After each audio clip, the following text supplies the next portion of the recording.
Olá pessoal, sejam todos muito bem-vindos à nossa 11ª aula. E nessa aula então a gente vai falar sobre primitivas de uma função e técnicas de primitivização. O que significa isso, pessoal? Bom, a gente está num curso chamado Cálculo Diferencial e Integral, certo? A parte diferencial, que é sobre derivadas, a gente já viu até agora, né? Como calcular uma derivada, aplicações da derivada. E agora a gente vai começar a ver uma operação que é o contrário da derivada, né? Ela faz o oposto que a derivada faz, ok? Que é a integral, né? A princípio aqui a gente vai entender, vai calcular a integral indefinida, certo? Ou primitiva, que é a mesma coisa. E depois, no começo de cálculo 2, a gente vai começar a ver integrais definidas e todas as suas aplicações no cálculo de área, de volume de sólido de revolução e assim por diante. Diversas aplicações temos também para as integrais definidas. Mas para as integrais indefinidas, o que a gente vai ver aqui vai ser a definição e o que significa e os métodos de como a gente pode calcular essas integrais, né, essas primitivas, e isso vai ajudar muito e vai ser muito necessário em cálculo 2, no início de cálculo 2, tá? Então essa parte é fundamental para começar o cálculo 2 muito bem, sabendo como calcular as primitivas de funções, para aí sim poder calcular as integrais definidas, tá? Então, prestem muito bem atenção aqui. Bom, pessoal, a questão de integral surgiu lá, né, na Idade Antiga, lá no Egito, quando o pessoal tentava calcular, né, a área de figuras que não eram figuras geométricas, não era triângulo, não era retângulo, não era quadrado, não era losango, não era pentágono, ou coisas do tipo, que eu conseguisse dividir em triângulos e aí sim poder calcular a área total através dessa triangularização. Aí surgiu a ideia de procurar, né, como que a gente poderia encontrar a área de objetos mais não regulares, vamos dizer assim, tipo um círculo, uma elipse, né? E aí, como que a gente calcula essas áreas? E para calcular essas áreas, vocês vão ver lá no cálculo 2, que para calcular essas áreas a gente precisa, né, da integral definida. E para calcular a integral definida, a gente precisa da integral indefinida, tá bom? Então vamos lá. Bom, então para começar, a gente vai considerar primeiro uma seguinte questão, ó. Supõe que eu tenho duas funções que são deriváveis e que possuem a mesma derivada, ou seja, as derivadas são iguais em um intervalo todo. Qual será que é a relação entre elas, pessoal? Vocês conseguem adivinhar, né? Será que essas funções são iguais? Será que essas funções têm algum tipo de diferença, né? Então, suponho que eu tenho duas funções, né, que são deriváveis e que têm derivadas iguais. O que será? Qual é a relação entre as duas funções que têm essas derivadas iguais? O que acontece com elas, né? Tente refletir aí por um momento o que poderia ser essas funções. Qual é a relação entre essas funções, né?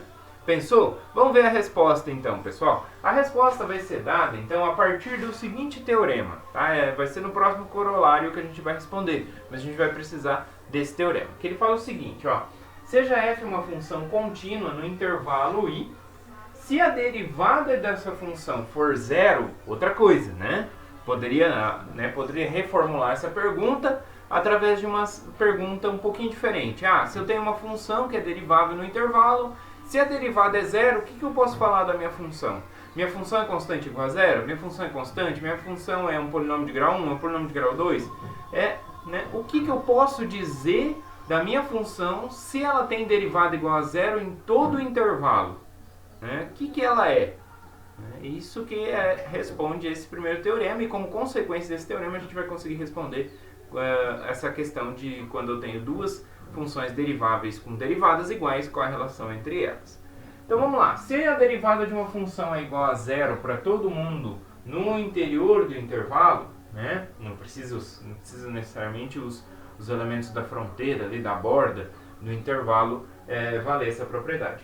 Então a função é constante, tá? Então isso responde essa segunda questão, que é se tem uma função que a derivada é zero em todo o intervalo, o que acontece? O que a função é? A função é constante. Por quê? Porque a derivada de uma função constante é igual a zero. E só ela satisfaz essa propriedade. Não tem outra função cuja derivada é igual a zero em todo o intervalo, tá?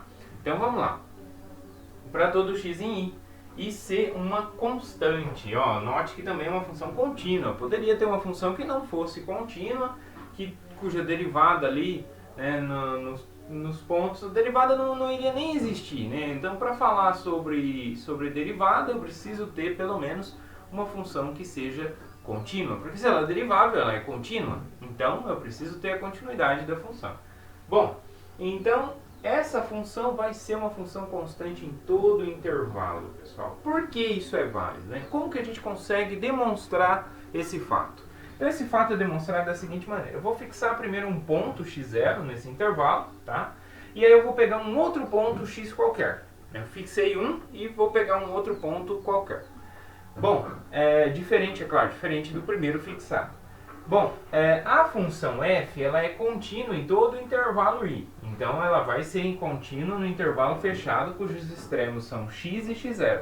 Ah, professor, mas por que o senhor não escreveu x e x0, né, na forma de intervalo fechado? Não escrevi porque eu não sei a relação entre os dois, né? Eu posso ter o x maior que o x0 ou menor que o x0.